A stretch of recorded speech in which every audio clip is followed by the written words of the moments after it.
Well, this is a very sad day because today I'm absolutely ashamed to be calling out my fellow people of the UK as being utterly stupid at best and even worse, just plain cowardly, as our country is literally invaded by men from foreign lands whose culture and belief system are completely and utterly at odds with our own. Just where are the British people's brains when it comes to voting for these political traitors that have infiltrated the Houses of Parliament over the last few years? Because make no mistake, there can be little doubt that the Tories will quite rightly be kicked out at the next general election. But to be replaced by who? Labour, who will only encourage more and more of these people to our shores whilst lying to us through their teeth and under the guise of being the party that supports the working class. It's a bit like kicking out Gary Glitter and inviting in Jimmy Savile to replace him. And could it just be that the wonderful and brave people of Carmarthenshire go down in history as those who were brave enough to start the fight back against this invasion and the treachery that has swept across our nation and has led to our own people being put last for absolutely goddamn everything, from doctor's appointments to hospital beds, schooling places to housing and benefits.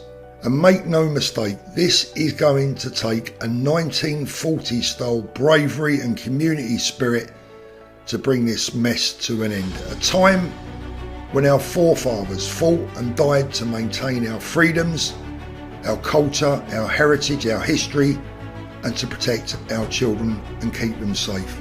Back then, we were able to and managed to stop the might of the German Navy from crossing the English Channel. Today, we can't even stop a goddamn rubber dinghy. But nevertheless, our politicians still see fit and able to provoke a Russian bear that we just don't want to be poking. Does any of this make any sense to any of us? £6 million a day of our money is being spent on housing and protecting thousands of criminals being forced upon our communities by the mainstream politicians and indeed the mainstream media, and by the way, all voted for by you.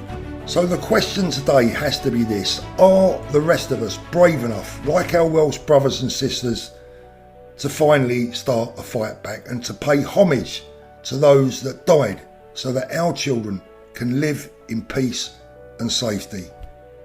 Or have we become so weak and so passive that we've allowed our police forces even to become nothing much more than the Stasi, forcing things upon us that we didn't want, we never asked for, and that we certainly never voted for?